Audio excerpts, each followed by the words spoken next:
NFL podcast. Wants the Giants to go all the way.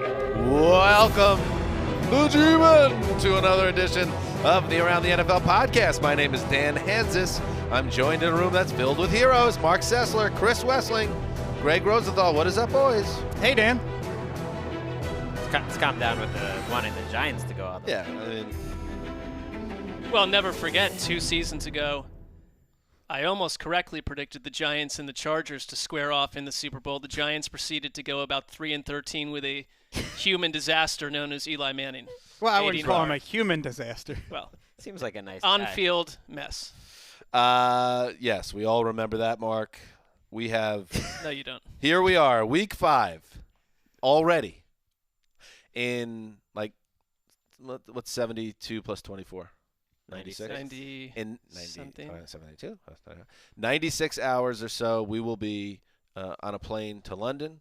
But right now, our mind is strictly focused on the action ahead in Week 5. A little later tonight, you're going to get Rams at Seahawks recap from me and the Sessler from Hansis Manor. I believe my friend Bob demanded if we're going to use the throwback equipment for these late night hits that it has to be called the Throwback Podcast Studio. That was his well, I'm sure it was contract. hard to twist your arm within the first minute of the show to get the name of your other podcast in, and then it will happen another 7 or 8 times on our separate Thursday night show as well. Well, people are asking whatever happened to the Heat and the Light podcast. Where is your vanity project? We were split Mark apart Sessler. by fate. My partner A works at a different company, and I mean, B, but that wasn't an NFL property. It was and not, it ended but- before he left, too. but the actual the technology platform that we used to do it melted down. It was a startup of sorts, and it stopped starting up. So there went the show. But you got to overcome those things. I'm sure there was another startup that launched in its place. Yeah, it was called Connor's Child, and like my 2 children becoming more. You know, I don't need a second project and a third project. I feel perfectly happy with this one. All right, good. More focus on this show. Oh, I like that. All right. So, yes, you got that going on. But now we're going to focus on the rest of the Week 5 matchups. And again, okay, 32 teams. 2 of those teams on bye. Those teams are previewed Tuesday. 28 teams. Divide by 2. 14 teams to talk about. Games to talk about. some bangers, too.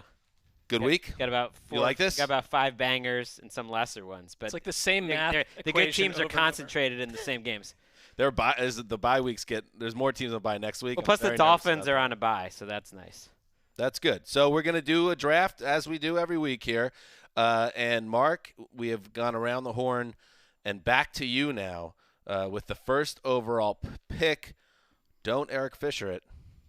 Well, I was lambasted for picking Jaguars Broncos last week, and it ended up being a fantastic game. And I'm going to continue to use my human senses that completely ignore this mass think.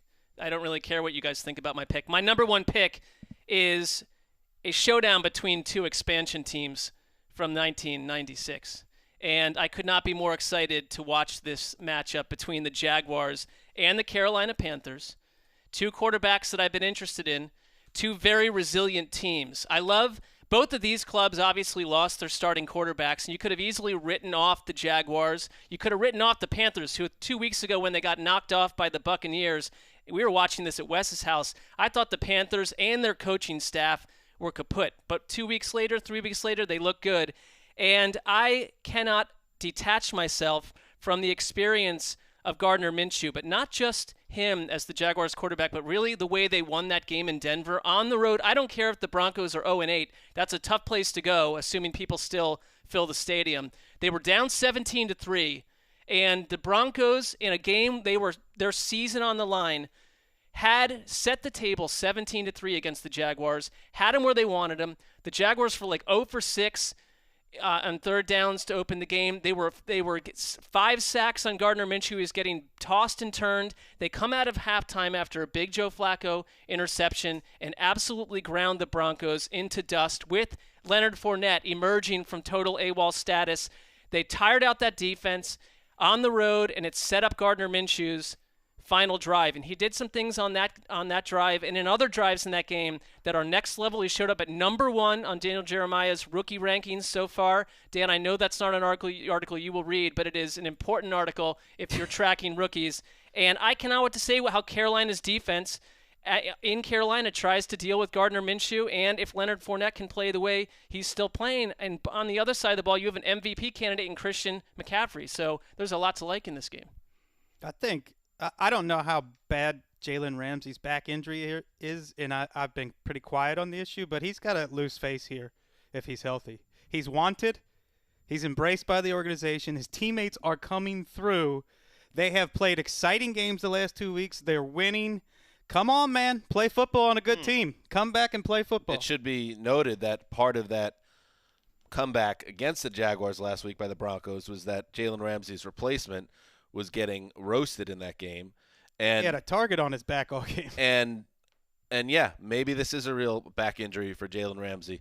But I don't think it is. And I really like Shad Khan coming out on Wednesday, the Jaguars owner, telling the Associated Press that it's the best thing for the Jaguars to hold on to Jalen Ramsey. I'm going to read a little bit of his quote. Obviously, football is a team sport, and I'm sensitive to what individual insight or viewpoint or request there might be, but we have to do the right thing for the team. We value the value that Jalen adds to us, to the Jaguars. I think we value him highly, and we'll see. There is, and we're going to get to another player a little bit later in the show on the Vikings that is unhappy and looking to play his way or not play his way out of town. And I think if Jalen Ramsey is truly hurt, he's truly hurt. If he's not, it's a disgrace that he's not playing right now. And it's what kind of teammate would do this?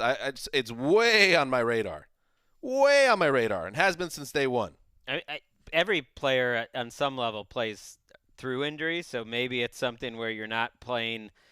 Who knows? Even trying to guess like his level of injury when it comes to back is tricky. But I think it was smart of Shad Khan to do it. There's a report from Jason La Canfora that they turned down 2 first-round picks for Jalen Ramsey. So what's the harm? And if you're Shad Khan, what's the rush too? The trade deadline's a month away.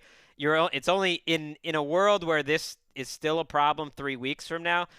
The trade offers are only going to get better, and you don't have to take them, but you can listen. I mean, if they start getting really wild, maybe it becomes a Laramie Tunsil situation where you have to take it. But they need him this week because they're playing another good second-year quarterback who came out of nowhere. Kyle Allen passes the eye test.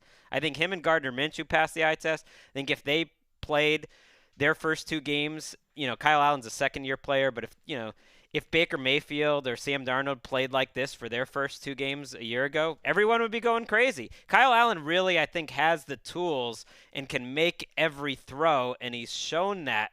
He's had a fumbling problem. That needs to be fixed. But I look at him, and he looks legit. It doesn't seem like a fluke. One of those fumbles came off of J.J. Watt, getting pushed away from Kyle Allen, puts the arm out and does something only J.J. Watt can do, and almost any quarterback would have lost the ball in that situation. But Minshew has also been extremely safe with the football, and that for a Jaguars team, I mean, it's been invaluable. While throwing in a few nice deep throws, but this is the toughest game for him on the slate so far. They're 4th in the league in DVOA pass defense. There's something in that Carolina sauce between Buffalo and the Panthers with that scheme that they have, that they're better as a group than they really are individually. Shaq Thompson, their linebacker's playing out of his mind right now. Rivera's big move to suddenly go to a 3-4 after 7 years is looking great. They lose K'Wan Short for the year, and they're still playing fantastic. I think it's a tough one. Rivera will be coaching there 76 years from now as an extremely old individual. Big test for Carolina secondary against DJ Chark, who has made the leap and is starting to give off Jordy Nelson vibes as a boundary receiver. Let us move on. A battle of winless teams in Cincinnati. The Arizona I got caught up in the old style. But you know what? You reminded us how much better this new style is. That's good. You should just take that. I feel like, you have to you take it now. should just draft the Cardinals Bengals. Who's next in the draft? Well, Greg's it's you, up, right? Greg, so there you go. Oh, okay. Take the Bengals Cardinals. No. Okay. I'm not going to do that. I will take the Buccaneers. Seersucker suit for Greg Rosenthal today, by the way. Heading to New Orleans. Can we not have that conversation right now? I don't think it's seersucker. Seersucker. Not officially, but it looks like that. I'm not going to argue the point anymore. Had a German roommate when I lived in Hollywood 10 years ago that was auditioning for a role. He was an aspiring actor, and he was told by his manager, you need to work on your American accent. And he was like, all right, okay, because it was very thick, his German accent. So he would go into his room for hours at a time working on his accent. And the day before his big audition, he comes out of the room after hours of studying, and we're like, you ready for this? And he's like, yeah. He's like, you want to run the lines that you're going to have to read? And he's like, okay.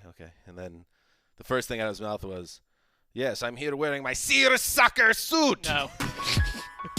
And we were like, oh, that does sound like a Midwestern man. So we tried to let it. We told him he was great because he was a very nice guy. I liked him. He did not get the role. Well, that's the Hollywood way.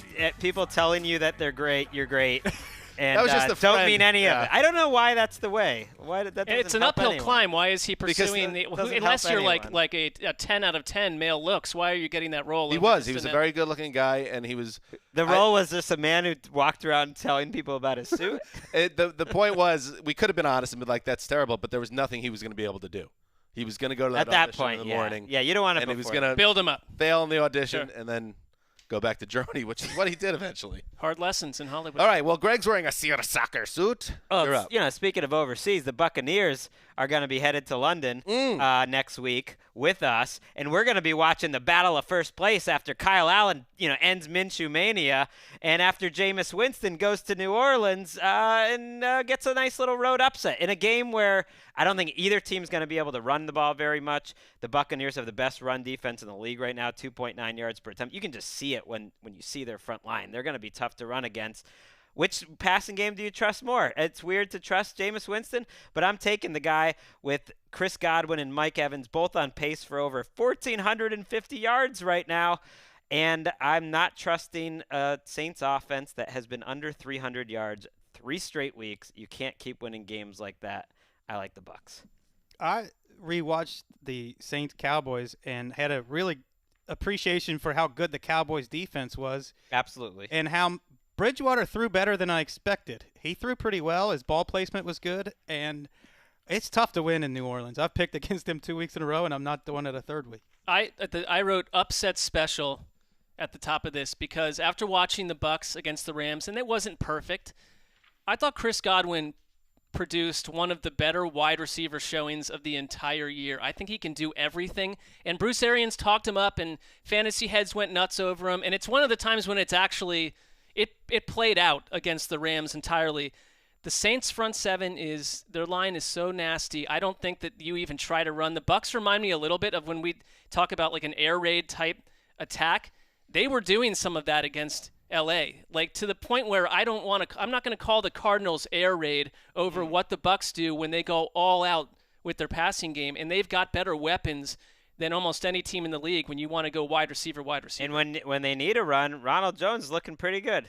Yeah, he's making people miss. Maybe not a good matchup. He outplayed the 2017 Offensive Player of the Year in last week's game. What do you guys think about Teddy Bridgewater so far?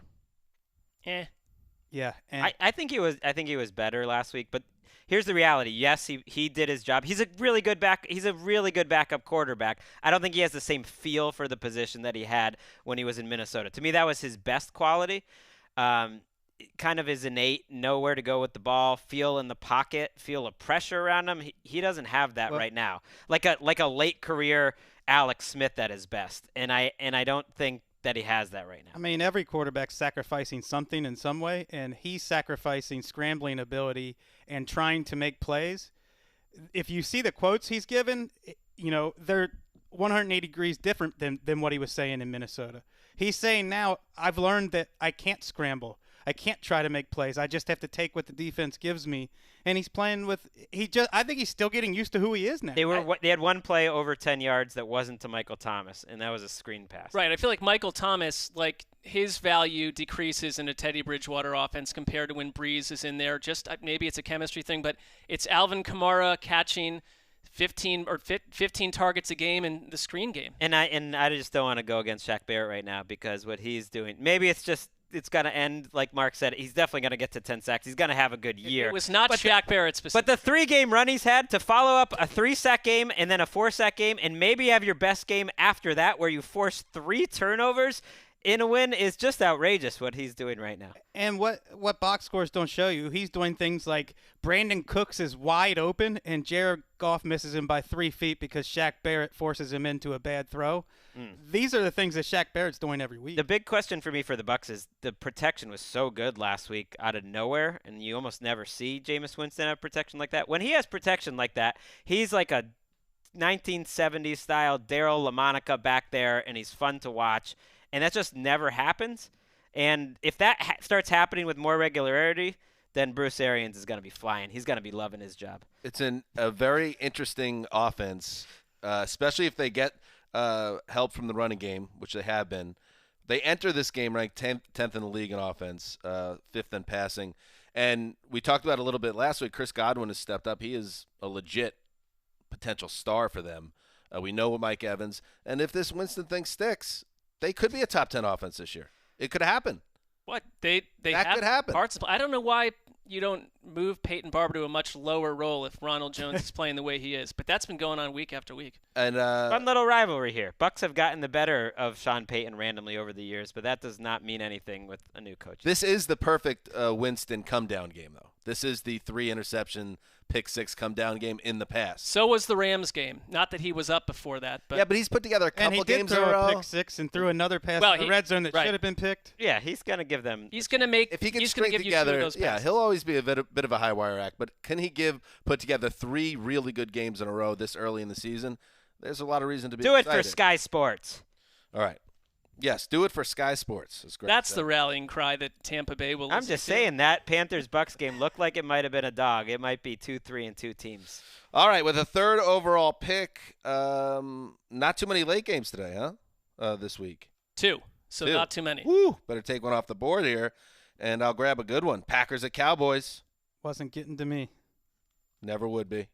And, yeah, there's no way you can't look at this game and get excited about it because the Cowboys are coming off a bit of a humbling Sunday night loss, but nothing to get too worked up about, I think. I think they went into a very difficult environment on the road in prime time against the New Orleans defense that is very good. And, you know, sometimes you get beat, and that's what happened in this game. So I still believe in the ceiling of the Cowboys offense and their abilities, and now they get a Packers defense that, like the Cowboys last week, a little bit of a humbling performance with the Eagles able to do some things against them that we hadn't seen that against the Packers yet.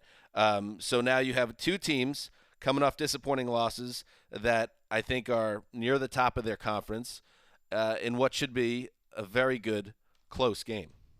I'm having a hard time figuring out how the Packers score points in this one. As well as the Cowboys played defense last week, and as well as Robert Quinn is playing, adding a new element to their defense that wasn't there last year, and Devontae Adams isn't practicing. Looks like he's out. It's not a good injury either. Turf toe is something that can linger for weeks. Where are the playmakers on the Packers offense outside of the quarterback?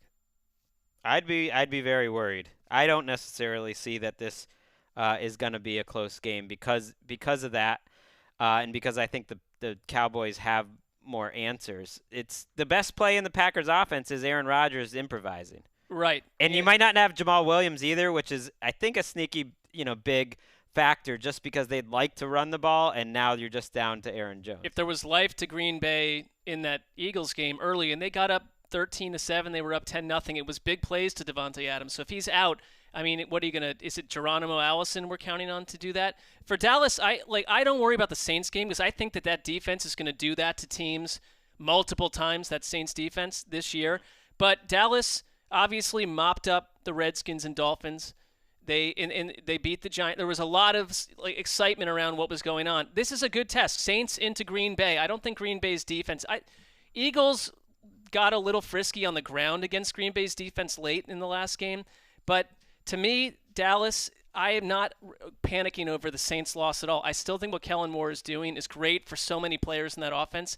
Zeke Elliott, though, this is not running around him and circling around him the way it did in past years. He had, 34 yards? Right. It wasn't great last week. They faced their first defense that wasn't a bottom 5 defense, and they had, a D performance. A couple of it was fumbles, but I didn't like what I saw out of Kellen Moore running so much and insisting to on early downs. There wasn't a lot of play action. You didn't see some of the same creativity, and they won't be without Tyron Smith in this game very likely.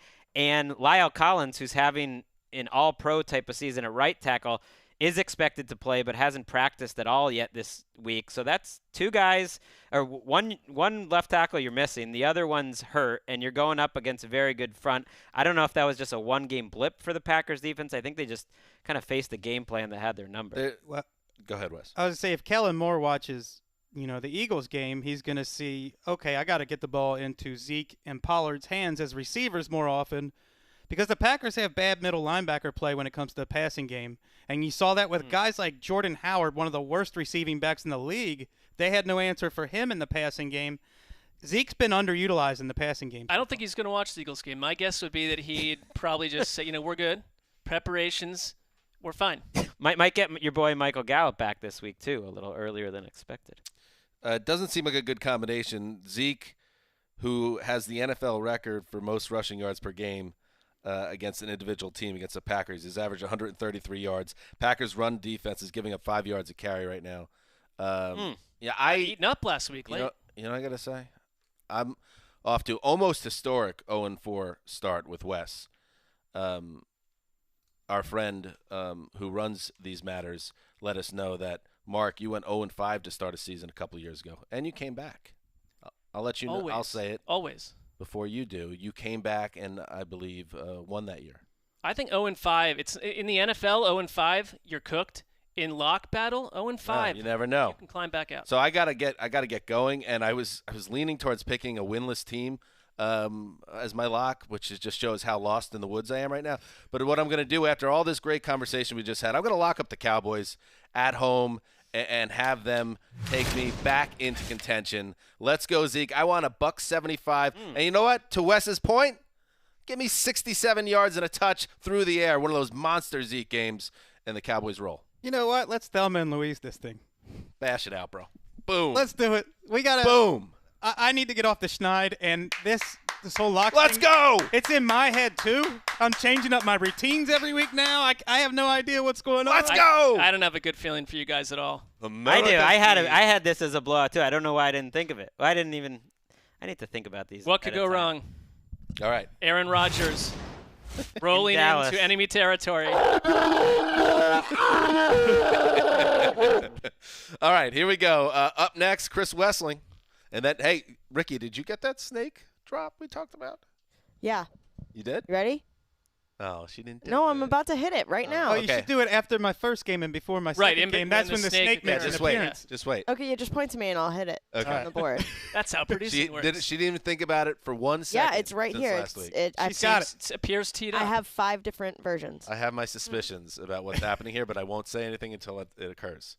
Wes, your pick. For my first game, I am choosing the Baltimore Ravens at the Pittsburgh Steelers. Nice choice. Nice value. Grass field, Midwest. Meets all my qualifications. The only qualification. I mean, they do not consider themselves Midwest. part of the Midwest, but we'll give it to you. Well, it's in the western part of Pennsylvania. All right. What about the game? Well, I hesitated to say much about this because he's a legend, and I wanted him to go to the Hall of Fame. But Earl Thomas is slow now. Uh-oh. And I hope he's playing through an injury, but he is one of the slowest safeties in the league now. He did break his leg last year, right? That's how his season ended? Maybe he's still getting back, but the Ravens are one of the worst defenses in the league at yards after catch, and it's because their safety play isn't very good and their inside linebacker play isn't very good. I had to triple check myself because it is Earl Thomas, but when you see him lose the angle a couple of times when he should have the angle against the Browns, go back and watch Week 3 against Darrell Williams, who in my notes I have written down is one of the slowest running backs in the NFL. Earl Thomas lost the angle on him, and was outrun by Darrell Williams. I think if I'm a Ravens fan, I have a hard time watching this defense right now. Not only that, but when John Harbaugh is saying this week, a lot of our problems is about guys not carrying out assignments. I think he's talking about Tony Jefferson and Earl Thomas, two safeties who have made a great career. Jefferson is obviously nowhere in Earl Thomas's class. Great careers out of big plays by using their instincts, and I think they're both liable to freelance a little bit, and they're both slower than they used to be. There was a line which would trouble me if I'm a Ravens fan in the Baltimore Sun this week that said, or in one of the Seattle papers this week rather, that said Earl Thomas can still run very fast in a straight line, but turning around and making cuts, like, it's pretty slow doing it. Well, that's kind of problematic in the game of football. I'd beg to differ that he can still run very fast in a straight line. I don't see it. And I think they have had miscommunications. Who was calling the defense the last few years? Eric Weddle. He's gone. Earl Thomas comes in to call the defense, and he hasn't been there. That said, are the Steelers – I feel like the Ravens might be an offense-first team now, but are the Steelers built to win a game that you score a lot of points in? Like, well, to me, they're coaching around right now. Their quarterback, and how many weeks in a row can you do that? The Ravens wrote the book on that last year in terms of not requiring a ton of throws to the outside, but they're far advanced in that this year, and I would take them in a shootout type of scenario. I would say one thing that coming out of that Ravens-Browns game, watching it a second time, I think we learned more about the Ravens than the Browns and more about Baltimore's defense. They were schemed well against with pulling guards and centers, and the big plays. I think you guys mentioned that it was all big plays for the Browns. I thought that came, though, by Cleveland beating them up over and over to create the big plays where suddenly you've got Earl Thomas chasing Nick Chubb down the field. And when I looked at Baltimore's offense, they got in Lamar Jackson's head. They got to Lamar Jackson. And if the Steelers can do that with one of the best pass rushes in the league, Lamar Jackson had 34 yards at halftime in that game. They were not with 3 drives, though. I thought he played pretty well. He wound up with good numbers, City. but a lot of that came with them down by a pile of points. He got blitzed, and he didn't have many answers for it. This is a fascinating game for Lamar Jackson because, yes, he looked like the new Mahomes the first 2 weeks against some of the worst teams in football. Last 2 weeks, he's come down to earth. You'll admit he's come down to earth a little bit, Greg. I do, but I think he played just as well last week as he did week 2 against Arizona. He didn't keep them in the game, though. They were not in the game. He just felt like he wasn't the most important part of that. They were winning up front, and their defense was terrible. If they have to score 30 points a week, they're not built for that. Like, this is a problem for the Ravens, the way they're built. They thought they needed to be like a top 12 offense, top 15, and have their defense carry them. They can't expect them to score 30 points a week. I thought the Steelers' defense played well too, and I'm not thinking that Lamar Jackson's going to score 30 every week. I think teams are going to start watching what say the Browns did against him. The one good thing is they have great tackle play, the Ravens. Maybe the best tackle duo in the league. That can help shut down T.J. Watt, but the Steelers get a lot of pressure up the middle too. All right, it's time to snake. Oh, gross. I know. I was in our library. It was so weird. I thought that was Dan. It sounded like it, yeah. Can you do it again with the camera on you? No, the camera's broken back here. We see it right now. No, it's broken. It says behind the it's glass. On you. No. It's functioning to the Jason viewer at the Kleinman moment. next. Oh, now we got the full screen. Go ahead. Oh, okay. Let me just hit this real quick. She didn't prepare a drop. No, she didn't prepare. She didn't make a note of it. And I will say she's so busy now with all her other programming. Oh, Her fantasy lineup is set. Yeah, it is. I mean, you do an adequate snake sound, though. I'm literally That's live preparation. tweeting the show right now so your fans can listen. I'm doing 3,000 things at once, and I downloaded a really cool snake drop. I'm sorry you don't like it. That's not my problem. Fun feuds with Adam Rank on Twitter. You got all that locked down. I want my snake drop. A lot going on. That's the one that we had in our sound effect. All right, Wes, you're up. She'll be working at Emma VP's wedding this week. Or perhaps in Lisbon if it doesn't get wrapped up at Emma's wedding. Happy nuptials. For the beautiful How do I fit 2 weeks of luggage in a carry-on, she tweets last night at some point. So, different concerns than some.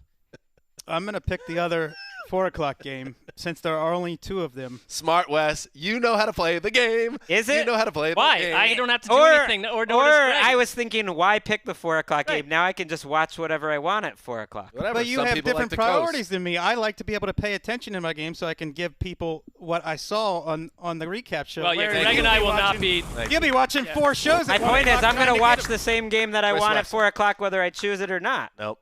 Wes is We right. just have, Sunday's a work day for me, not an enjoyment day. Thank you. I'm punching the clock coming in and watching football so I can give the people what Put they on the want. hard hat and bring the lunch pail. I mean, there's a field of strawmen being raised up. Yeah, at the punching point. the Like, clock give me is a good way to put it, Wes. You were punching the clock.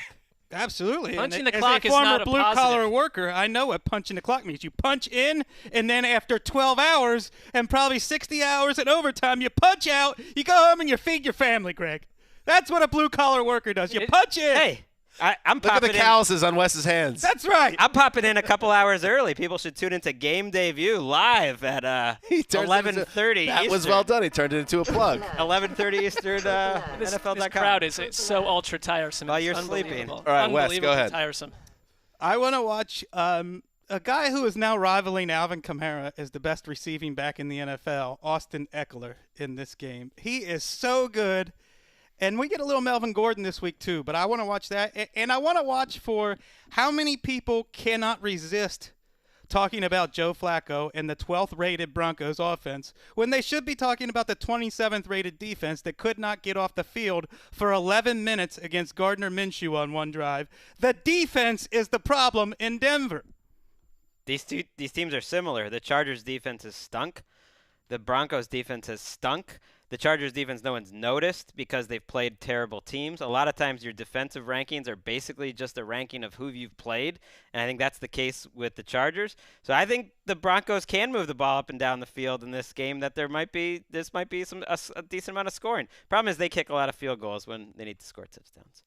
It is a problem. And no Melvin Ingram, I believe, who's out like a month from the Chargers. They are starting people. There's a guy starting at safety, an undrafted free agent named, hold on, Roderick Teamer, now starting for your Los Angeles Chargers. In the Chargers' defense, they've had a ton of injuries, especially on defense, and that's part of the reason they've struggled. But I don't look at them as a team that has any gimmies. If Chargers fans are kind of looking at this and just checking it off, I know they're big favorites. They're one of the worst 2-2 teams just in terms of how they've played so far. I'd hate to be. I don't want to play an 0-4 team at this point in the season, no matter what. And like the Broncos are different to me a little bit.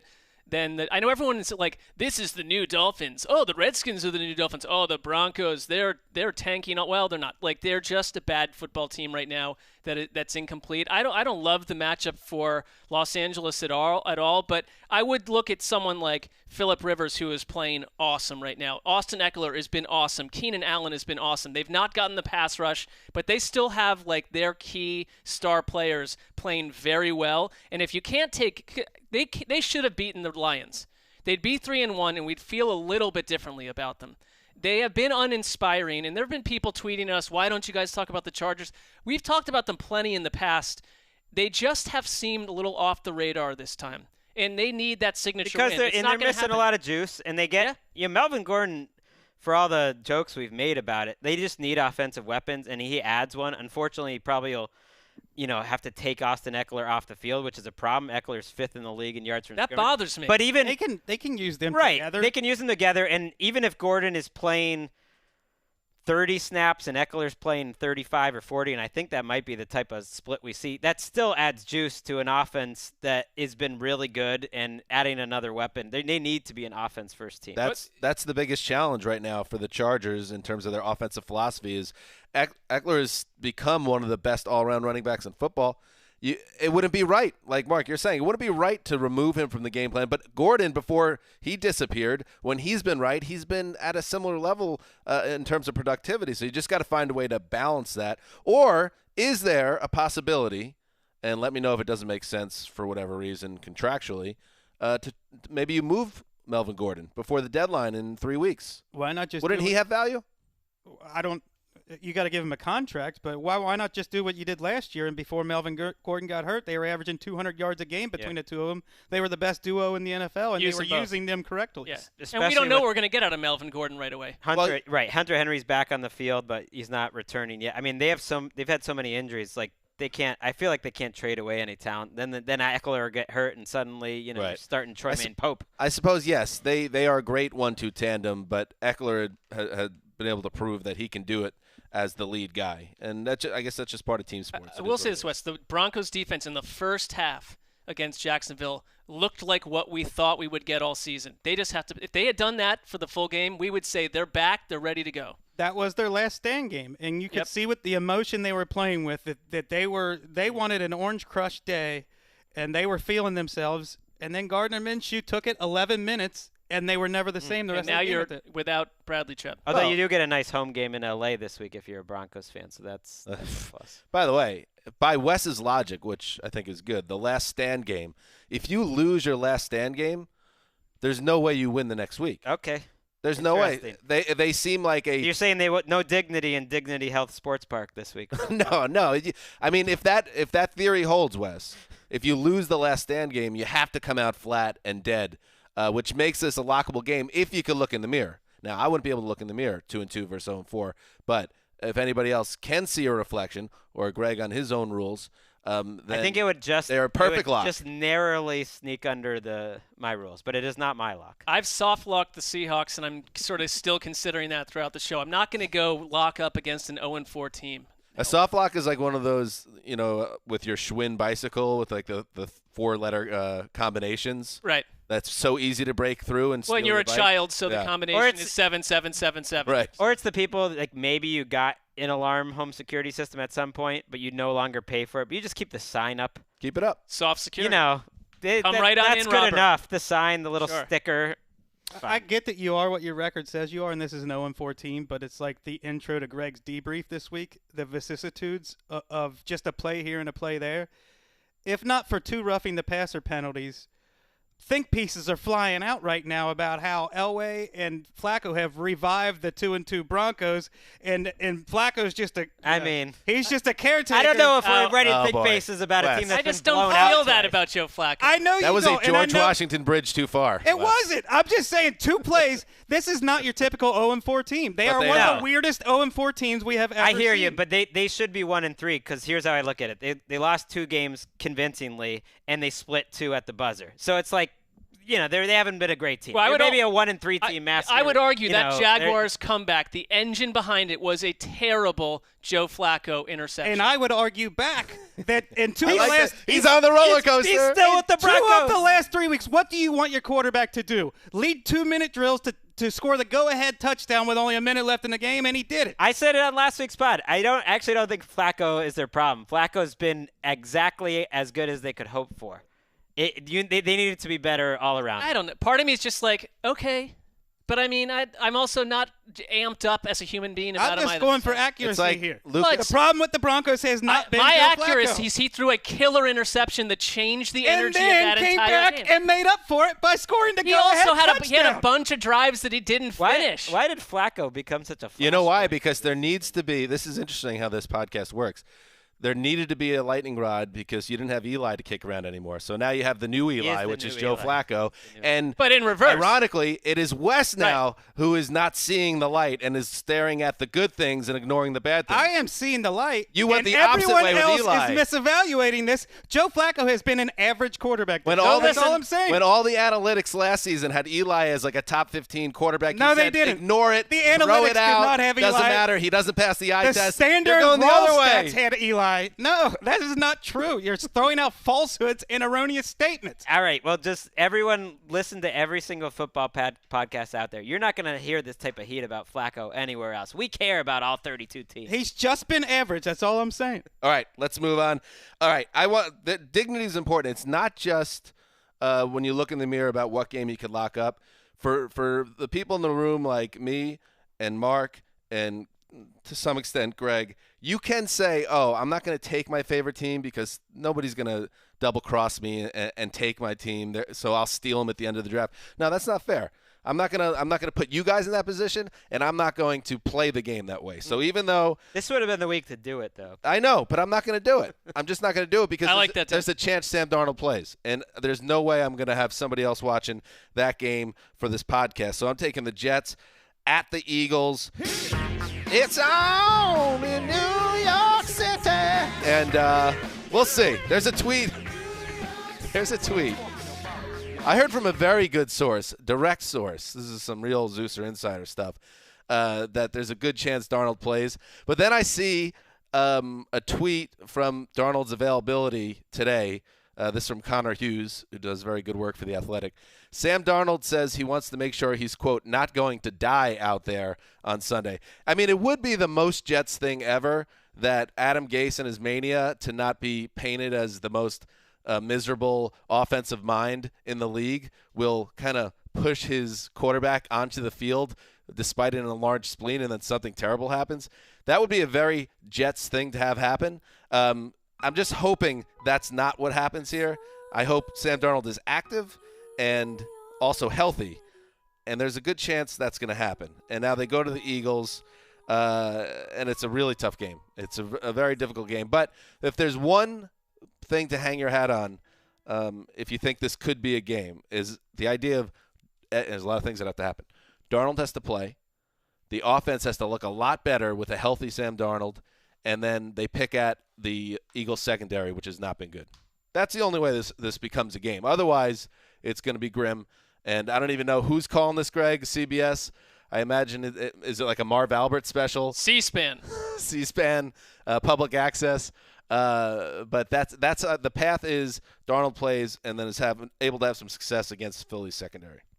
Their line, they're one of these teams that concern me because when you go look at the PFF rankings of everyone on offense from top to bottom, they're one of these 2 or 3 teams where their 5 starting linemen are the bottom 5 out of 6 players in rankings in deep red territory. And sometimes that doesn't translate, and I don't know how these rankings are done for the linemen, but it translates with the Jets. Their line has been it's been a big story, and the thing that's been the most kind of flummoxing for people inside the building and out is that talent-wise, it's not the worst line. There are guys that can play and that have played at an okay level in this league. So that has not been the issue. Well, the worst of them is Ryan Khalil. Though. I mean, but the Raiders didn't want Osemele. The Panthers didn't want Khalil. Let me finish.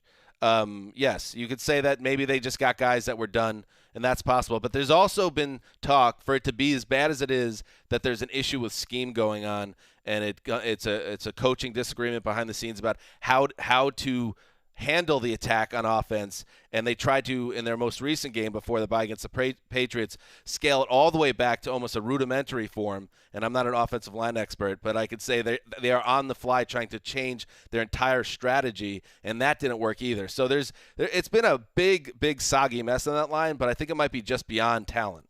You got to be careful with Darnold. I also wouldn't want to put him out there and see anything like what happened in Week 1 when he was fully healthy, and they were the worst offense in the league that week. He was not fully healthy in Week 1. He had mono then? Yes, he did. Okay, so maybe that was part of it. The scheme hasn't looked good. This is a matchup you should be able to take advantage of, if you're throwing the ball pretty well. You can't run on the Eagles, but you can throw on them. They have not had a pass rush. They have 3 sacks this year. Derek Barnett's not really working out for them. Like they're a beatable defense, the Eagles defense right now. Well, do they have enough warm bodies to start at cornerback? I think so. I think they're not going to have Darby back, but I think Maddox is he back? He looked brutal before he got injured. The other thing I'd be worried about with the Jets though is the Williams wall that we had talked about going into the season. Leonard Williams hasn't seemed to be a fit for Greg Williams' defense, hasn't made much impact, and then Quinnen's just been out for a couple weeks, so he returns. Quinnen will play. You'd love to see him make an impact. Leonard Williams is a guy that there's buzz about. He could be a trade candidate because they keep moving on from these linemen. It's more than a Greg Williams thing. He just has not ever become the guy everybody thought he would. He's a really good run stopper that's never been a pass rush guy. And do they want to give him a big contract? Do they want to franchise tag him? Or do you want to trade him to a team who thinks they can unlock his sizable potential? I think he could be a guy to look at who could be on the move in October. I wonder what Jim Schwartz is telling his defense if Sam Darnold's in there. For some reason, it concerns me.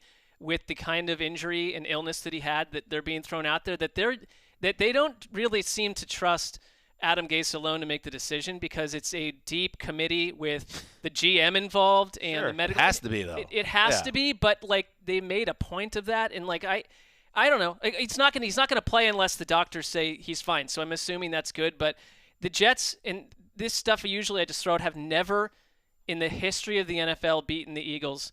And I would be if 0-10. If Philadelphia lost this game. And that's a team I talked about as maybe, in my mind, the third or fourth best team in the league.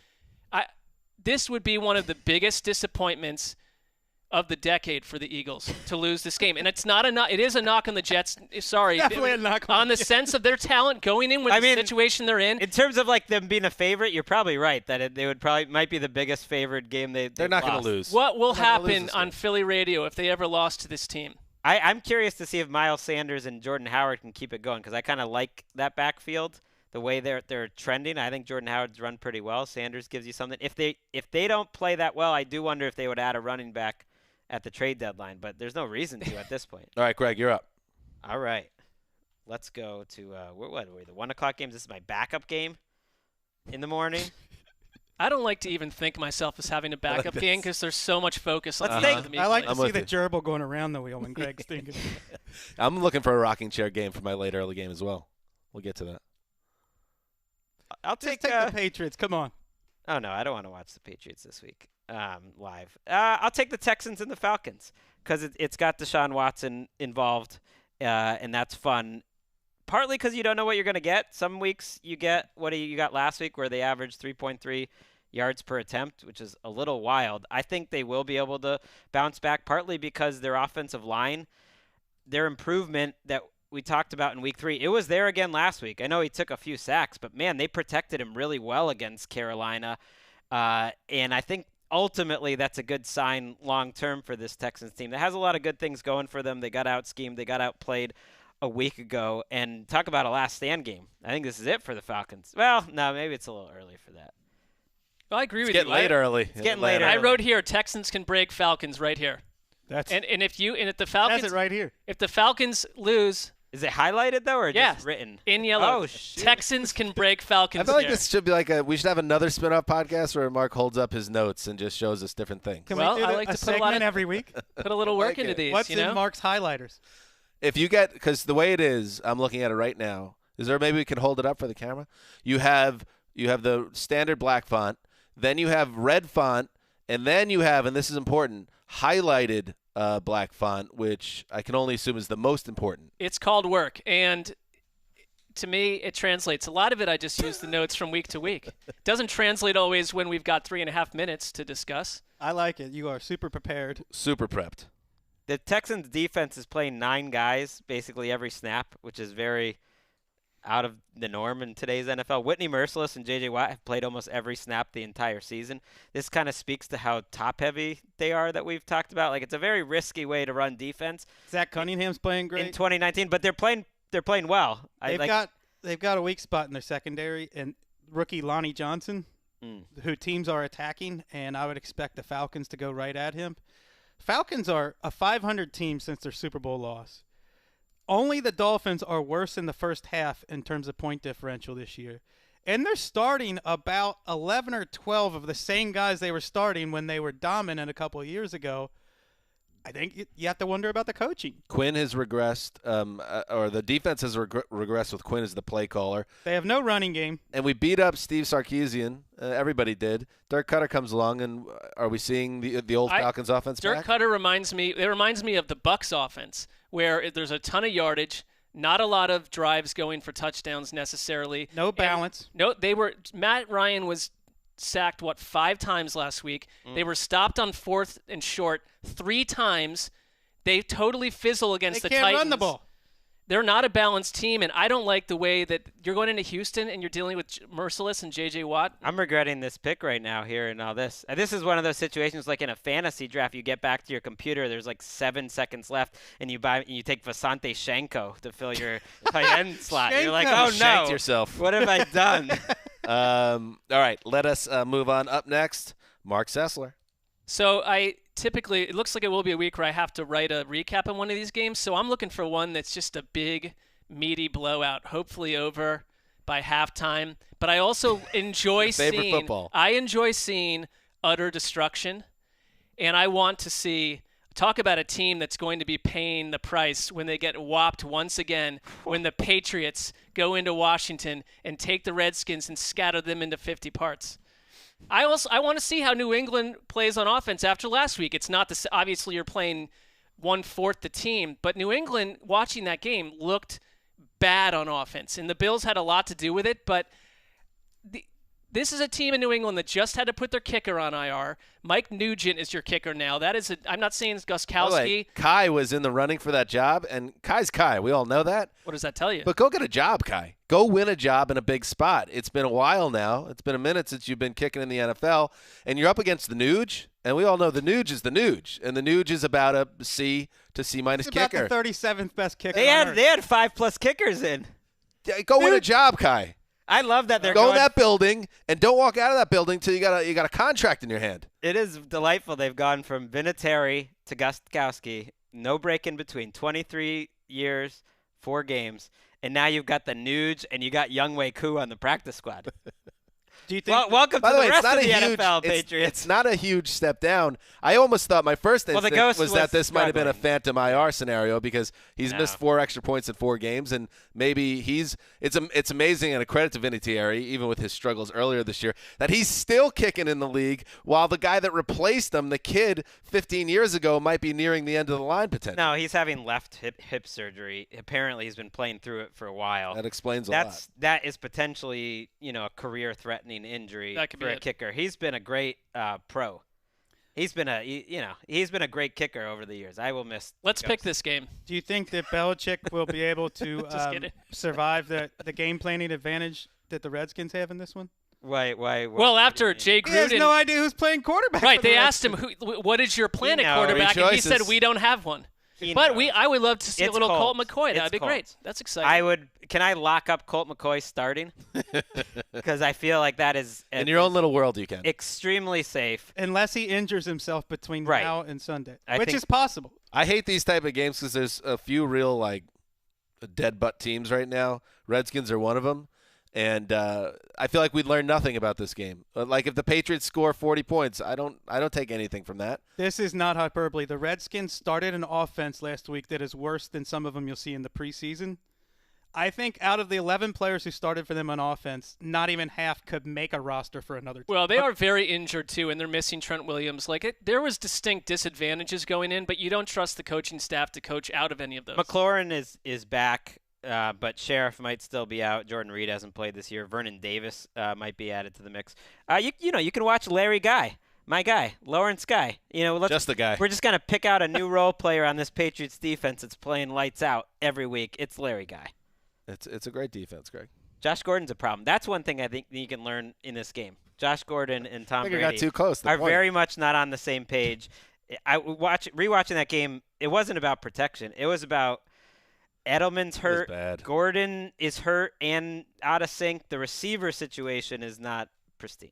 They were a 3-and-out machine in that game. You blinked and they had the punter back on. The punter is doing great, by the way, too. Ben Watson returns, by the way, former Patriots great after 10 years away from the team. Minor yawn.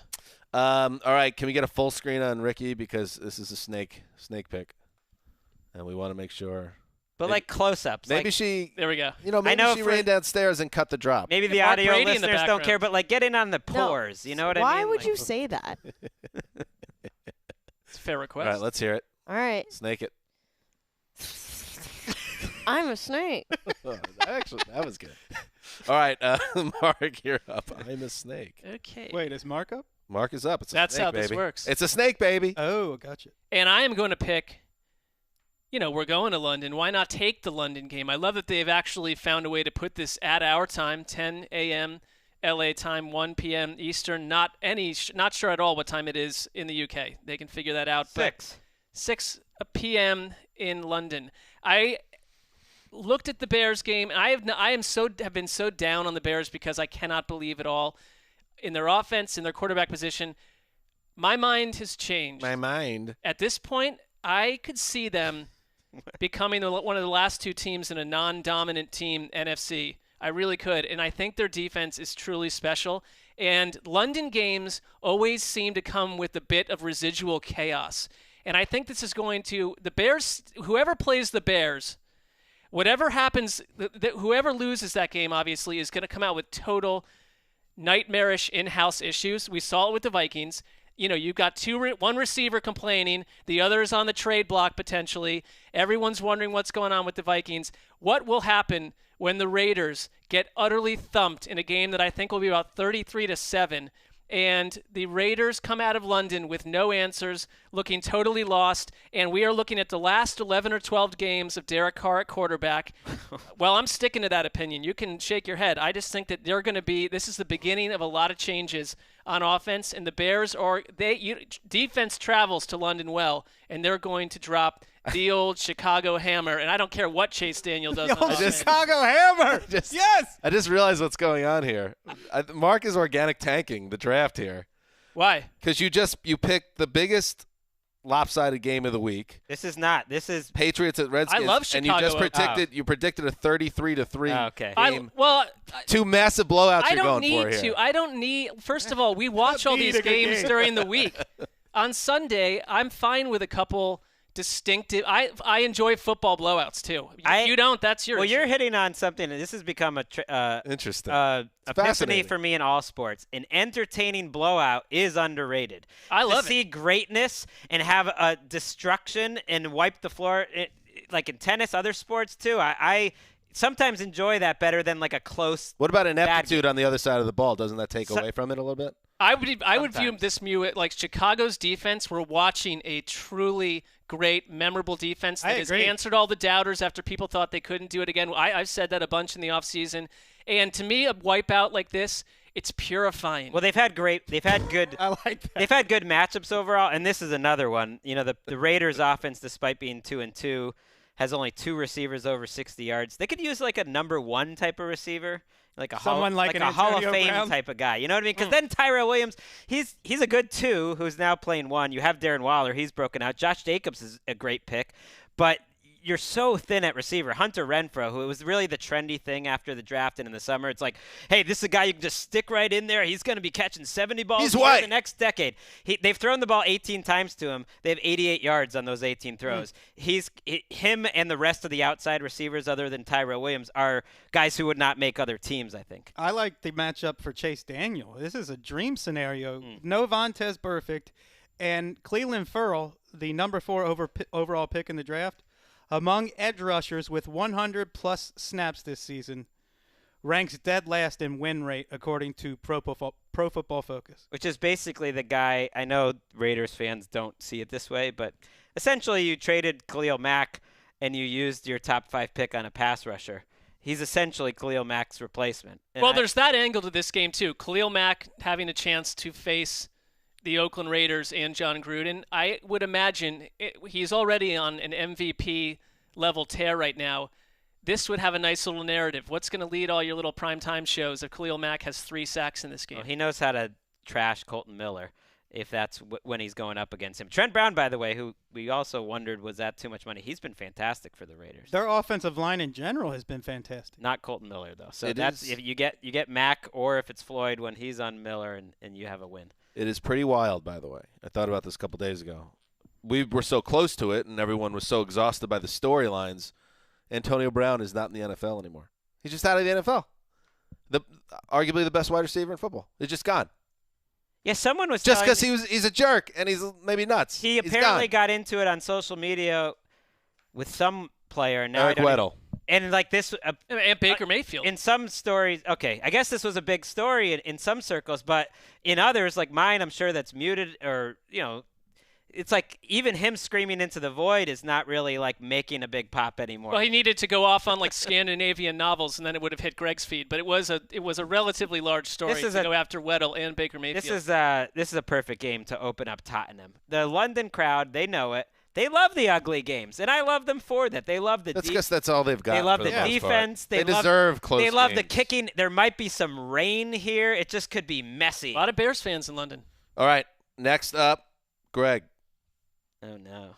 Well, I think actually here's what you do when you have I guess no draft board. 3 games at one time. You got to just take the battle of the winless teams because if there's any game that deserves a number 3 spot, it's the Cardinals and the Bengals. I mean, the Cardinals – here, let's try to think of something interesting in this game. Their running game hasn't been bad.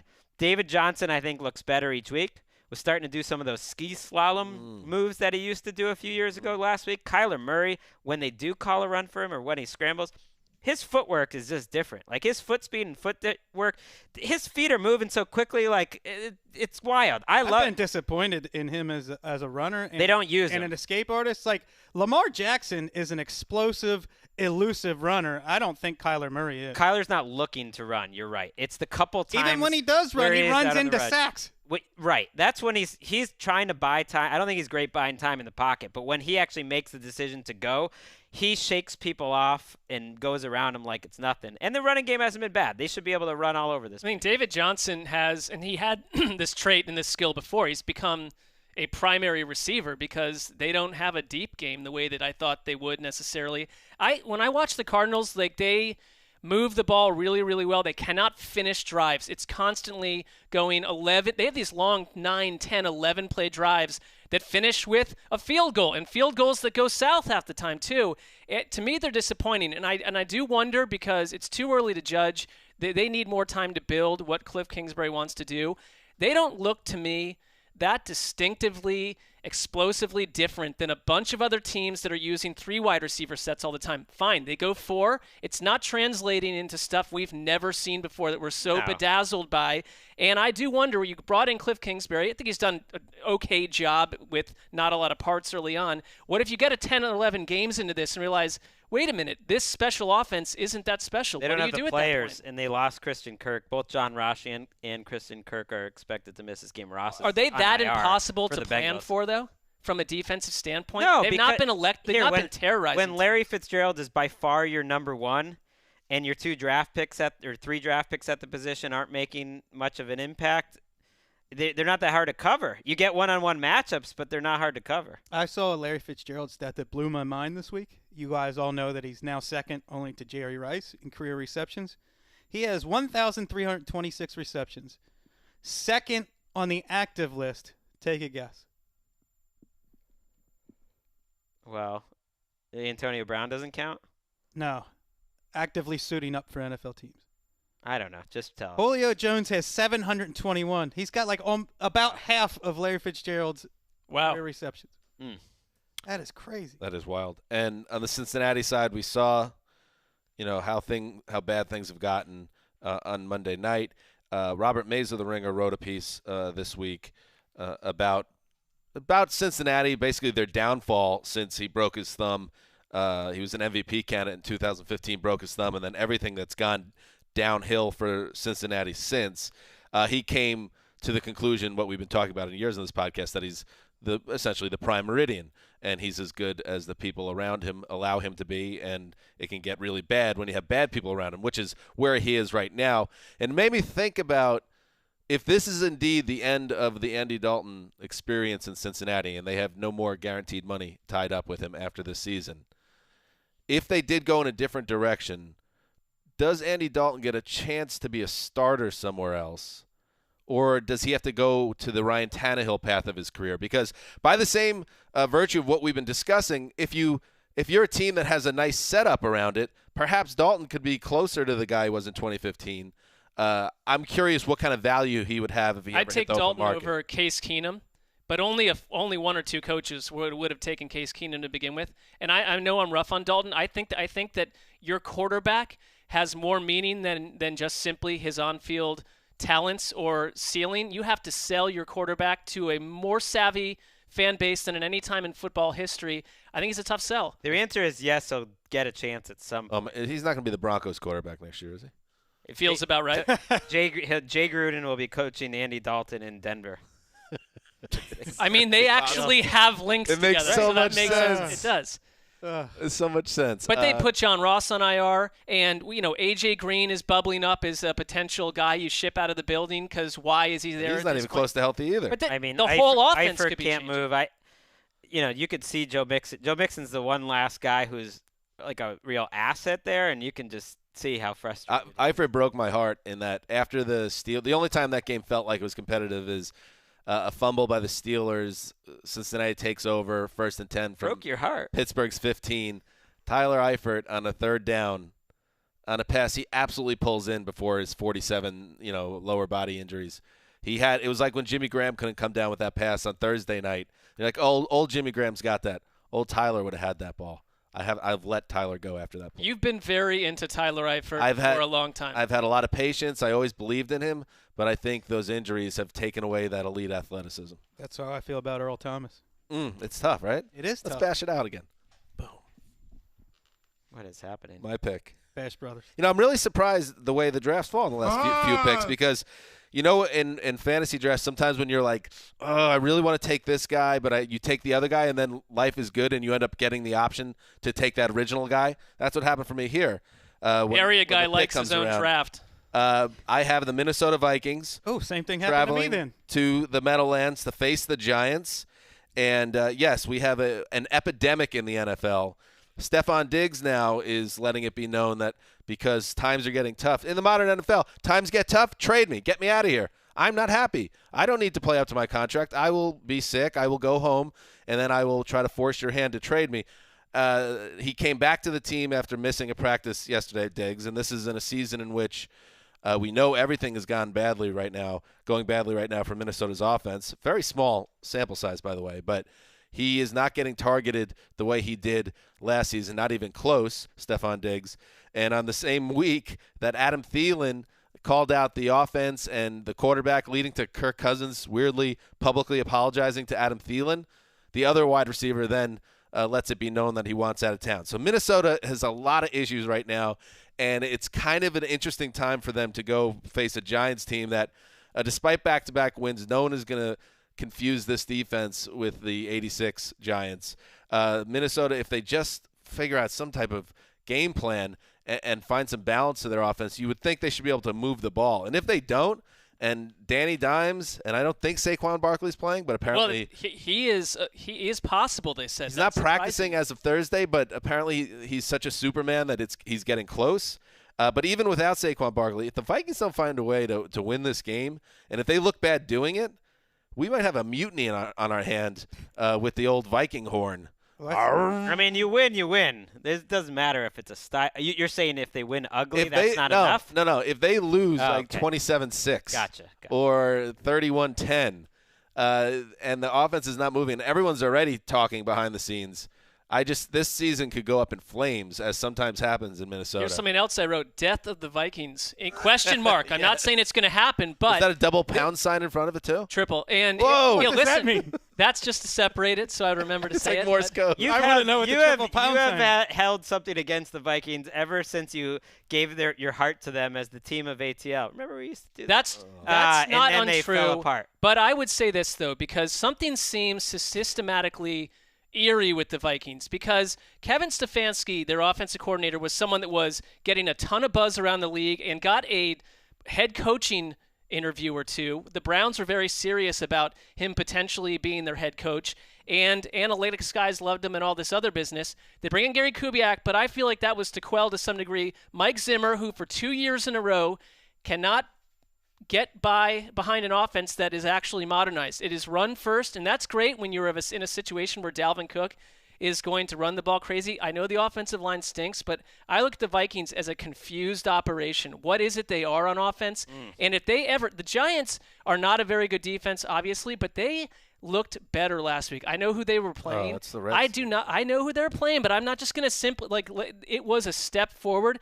And Saquon Barkley or not, Wayne Gallman played okay. They were not dead on the ground. This is a frisky Giants team. I'm scared if this is if you're a Vikings fan, this is a freaky game. It's the sample size, and that's why the Diggs wants out thing really was like, what? He's had issues for a while. What? Okay. Let me just say, week one versus Atlanta, they ran the ball very well, 28 points to put up, easy win. Week 3 against the Raiders, rocking chair game, 34-14, everything looked good. They've had 2 rocky games in between, but to act like this is some team that is in total crisis, their offensive line is in crisis. I just need to see more. They are well above 500 since Diggs got there. They pay their players well. I mean, what is the problem? He signed a deal last summer for $40 million guaranteed. You're there, dude. Stay there. And, I went to Coach's Film to watch this game because there's so much talk about Cousins. Play a little duck hunter on Coach's Film. Whoever pops open, you shoot the duck. There aren't many ducks open in this game. And there aren't that many plays. They're running a lot of screens. They're calling run plays. What do you want Kirk Cousins to do on those plays? There's like a backstory here where, Zimmer's taken little shots at Diggs over the years. He once said they kind of have a bunch of team guys and one celebrity. That was a couple of years ago. So don't sign that big contract. They called it. Well, they had a different offense back then. You're right. I'm not defending. I'm just saying. I'm just trying to explain for context. Like he missed some OTAs this offseason, and then their tight end, you called them out maybe for not being there. There's been talk like I want to be there for my teammates when Diggs missed some OTA stuff. So it's been boiling there for a little while, and yet I'm not really that worried about it. Sometimes it feels like a squeaky wheel gets the grease game, and they do go bombs away on this Giants. It does. I can see that. And no matter how frisky you think the Giants defense is now, when you're going from the Chicago Bears, who looked like they broke the Vikings last week, to the New York Giants, this is going to feel like open prairie. They're not frisky. I think their offense is frisky. Right. Their defense is bad. They just played a preseason offense last But their front is okay at stopping the run. They're really big. I mean, they're the only team that has like a 290-pound defensive end trying to brush the passer, which does not work. So this is a game you should be throwing the ball, not doing the Zimmer plan. And so I'm a little worried about that. But I think the Vikings defense is solid. I think Danny Dimes is fun to watch, makes quick decisions. He's calm, but he's going to give both teams a chance here. I mean, we sort of looked the fact that he could have thrown 4 first-half interceptions a week ago, and this is a tough matchup. They had 11 drives, and they scored 17 points against the Redskins defense. That's not too impressive, and that's why I'm going to lock up the Vikings on the road. I like that. I like it. Solid lock.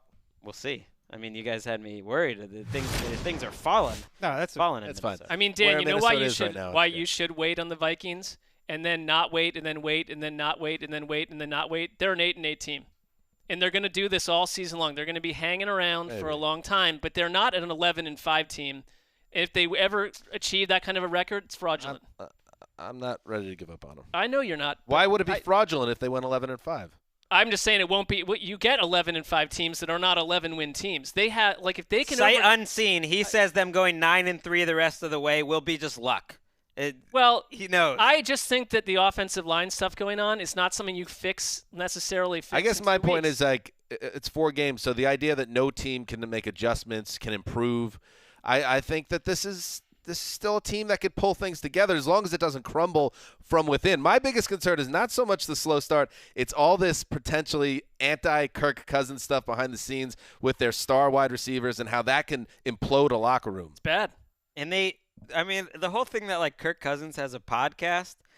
Kirk, get off the air. He was apologizing to Thielen on the podcast. I don't know. Kirk. That's not what I want from my quarterback. The whole Kirk Cousins thing from day one, I think part of the reason February, Kirk. Part of the reason why people have picked on Kirk, I think, is because he feels like the type of leader who's always reading books about how to be a leader. I think you know what I mean? I think that's a fair criticism. That's not unfair. That's fair, dog.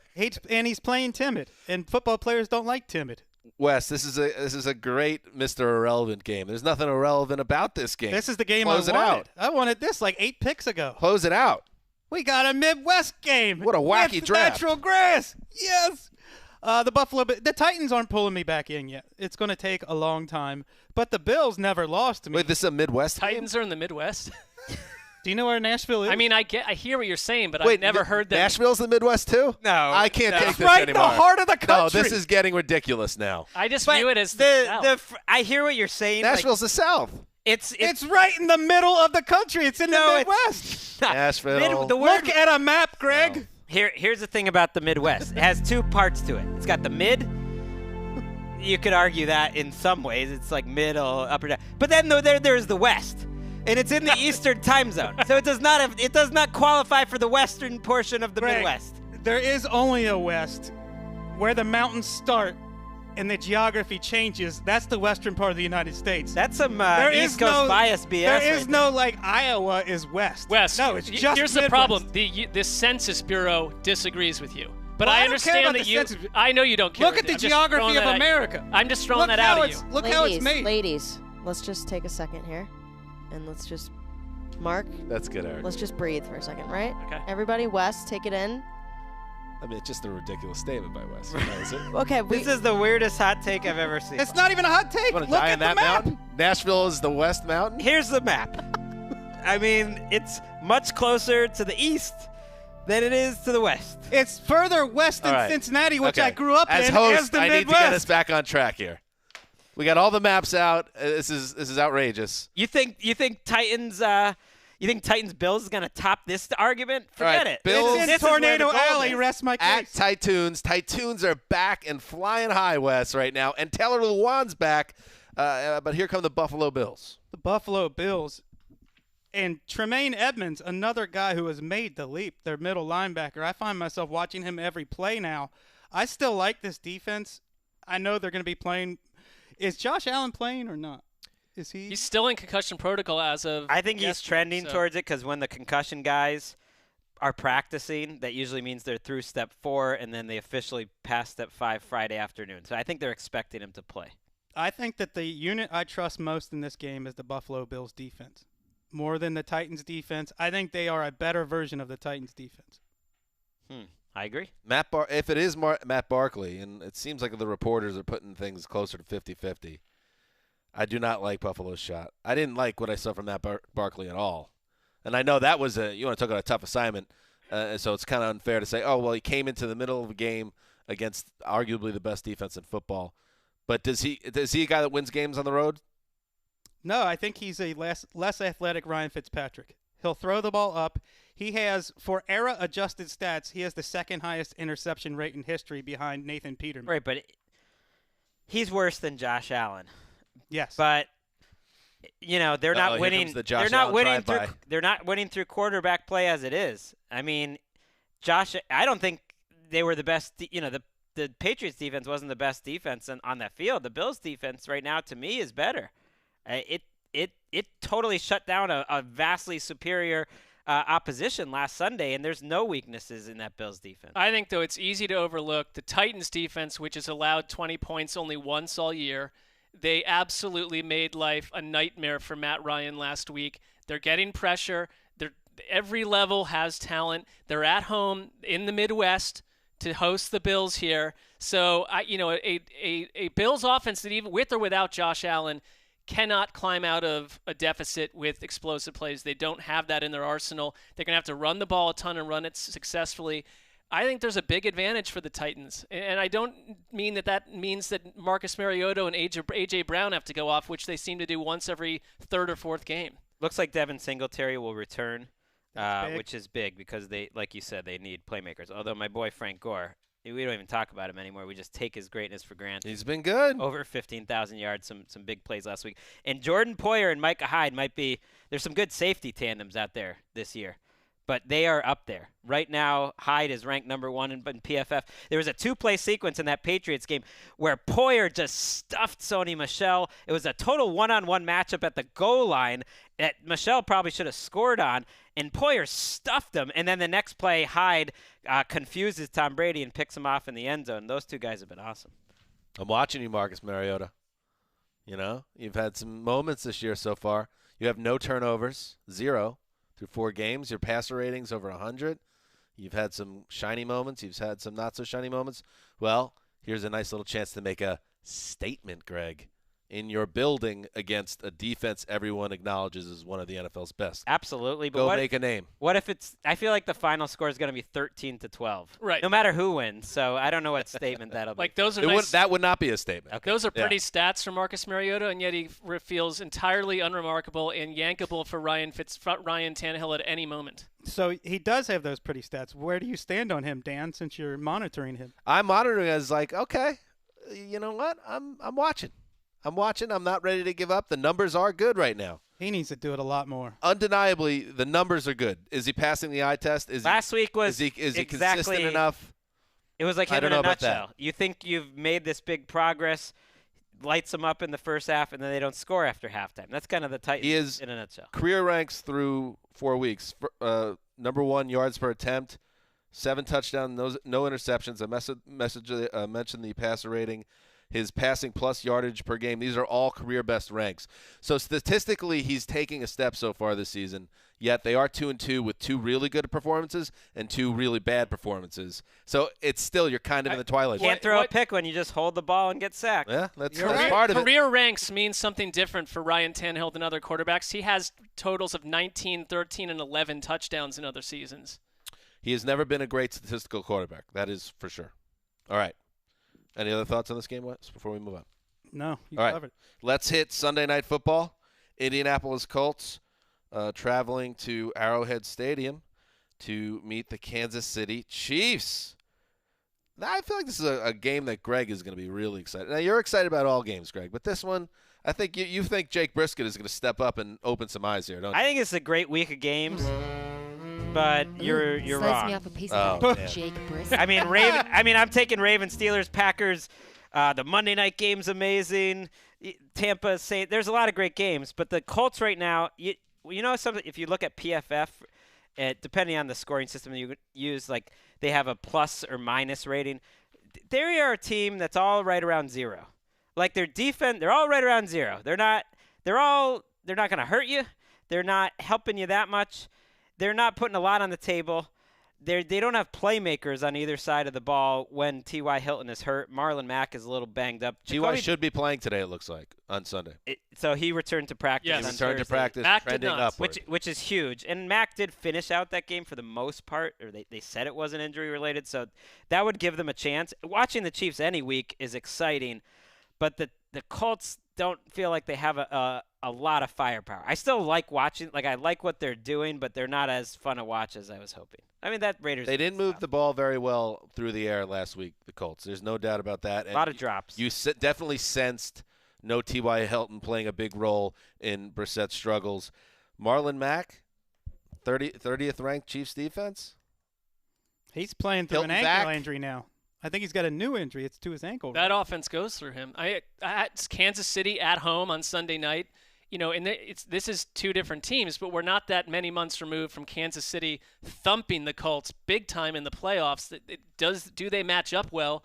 And the Colts are worse since. Well, no one matches up to the Chiefs' offense to me, just about. Not in 2019, and I guess that was my point. But to my point earlier, sometimes blowouts are fun to watch, and Patrick Mahomes is fun to watch in primetime in just about any game. So it's even if it's not that close, I think it'll be fine. I do think the Chiefs' defense, despite them being 30th, they're 18th in efficiency. Some of that is, there's a lot of possessions. Those games get up. They've played pretty good offensive opponents. I do think they're a little better overall, but Frank Clark's been a huge disappointment. That trade's been a disaster so far. Emmanuel Ogbah, who they signed for, a fraction of the money, is playing a lot better than Frank Clark is. We just showed that play where Travis Kelce flipped the ball, hook and ladder style, to Shady McCoy. That was awesome.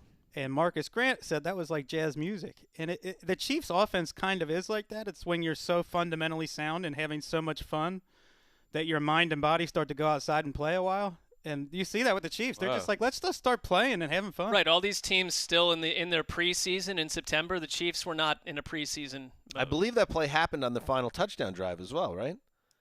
Sounds right. I'll have to double check that, but that shows just the looseness and confidence they play the way they play. Shady, by the way, not washed up. He looks fine.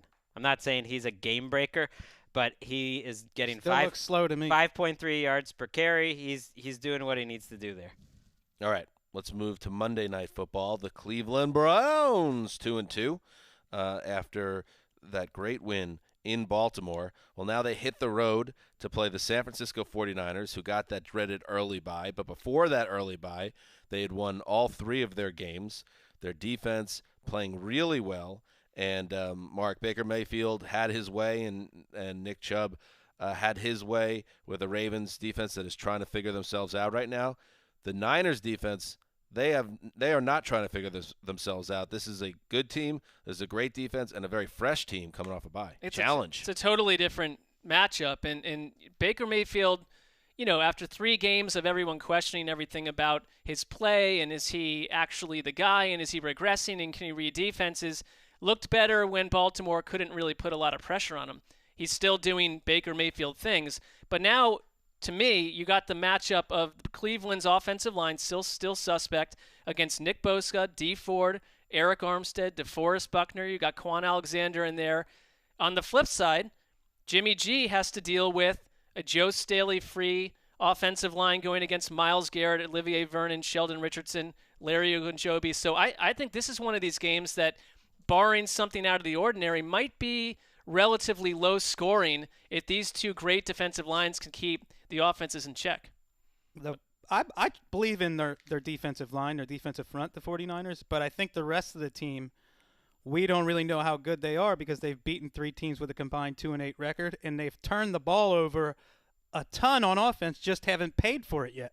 5 times against the Steelers. Yeah, they're one of those teams that we just have to see more. I mean, it's almost true for every team, including the Browns. Like I didn't come out of that game thinking they solved everything because they get 4 plays, I think, that combined for almost 300 yards. And they were good.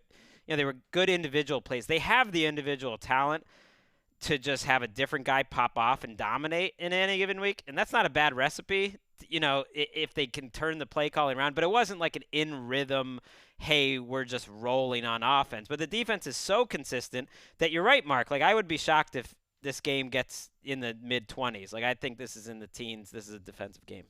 Turnover luck is a funny thing in the NFL, and the San Francisco 49ers are the ultimate example. They have 7 turnovers through 3 games. They had 7 all of last season, and their defense is playing better this year. But a lot of that is just the way the ball bounces sometimes. That's something to keep in mind, that they've had a nose for the ball, because that seems strangely to also then carry over as the season goes on. The other part of the game for them is their running game, which they have 2 guys in Breida and Raheem who are over 5 yards a carry. Breida 5.5 yards. Mostert, is that how you say it? Right. Yeah, Yes. I mean, they were beating up the He's almost Steelers 6 yards a down carry. the stretch in that last game. And they are ranked, they entered week 4 when they hit their bye, ranked 4th in the league in rushing. So they can run the football, the defense can get after it, and it's just a matter then is Jimmy G going to continue to make progress. If that happens, so this team can hang in the West. Fantastic matchup. What a great Monday night game. 2 teams that have a lot of little stars, have good, intrigue, and you don't really know about. Tevin Coleman's returning, so I think Antonio Callaway, he'll get into that running back mix. Callaway, that's 2 good. quarterbacks who kind of have had similar-ish seasons. I mean, Baker I think's played better, but where they're not necessarily processing super well, quickly. you could say it's the most plays. hyped quarterback of 2 off seasons ago in Right. Jimmy G versus the most hyped quarterback of this past season. And Odell, and we'll all be on airplanes. that is annoying. One last note, that Odell Beckham, who did not have a big role in last week's game, primetime game, is this a perfect spot for him to blow up, or is it a game where he kind of disappears a little bit? Would that start to become a storyline if Beckham is not a part of this offense? Well, does he get disenfranchised? He's getting double teamed nonstop. So. Jarvis Landry's in concussion protocol as of Thursday, so they might need Odell to play a bigger role regardless. All right. Good stuff. All right. A little later tonight, Thursday, you'll hear, as I said earlier, the Thursday night recap. And then Sunday, we'll be back recapping all the games we just previewed. How about that? It's just a wheel. The wheel goes round and round. Ricky, I'm on the fence right now about whether we want to continue with you doing the personal snake sound drops or if we want to have something proper in there that shows some, dedication to the craft and all that. I mean, yeah, I can try to download another drop if you didn't like the one that I originally It's not that I pulled. didn't like it. It's a principle thing, maybe. What do you guys think? I mean, it was upside. It was a little different each time because you were doing it on the spot, and I thought that she did an adequate. We could have gotten someone in that's doing a wrong type. Well, of isn't Eddie Spaghetti's producing our podcast when we get back from London, so we could give him a shot doing the big chair, doing the snake sound. Snake sound. Yeah. What happens if you were I to said, shine? you guys, I really appreciate the positive criticism, but unfortunately, I can only do what I'm given with our library. So Constructive criticism. Yeah, I appreciate it. I wouldn't call positive. Well, we love you. I'm from the Midwest, so I don't know the difference. Wes, one of your low moments in the history of the show. Ever. Please.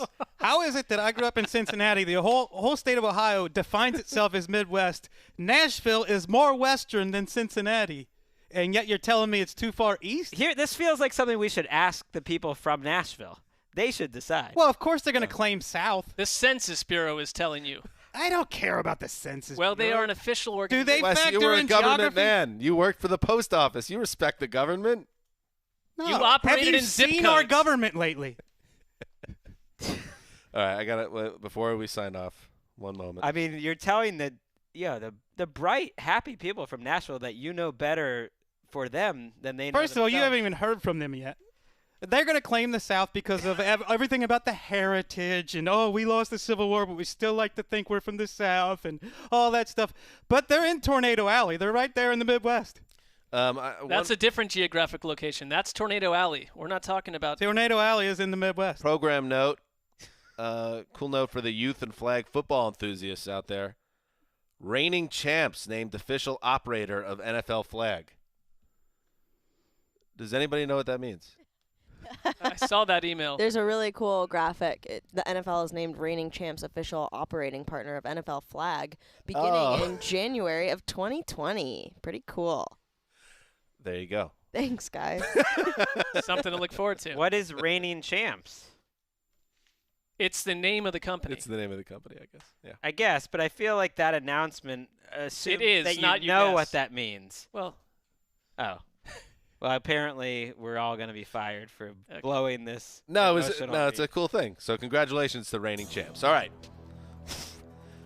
Dan Hansen signing off for Quiet Storm, the mailman, the old boss, Ricky Hollywood, Jason Kleiman back behind the glass for one show only, and everybody else. Thank you, guys. Till Sunday night.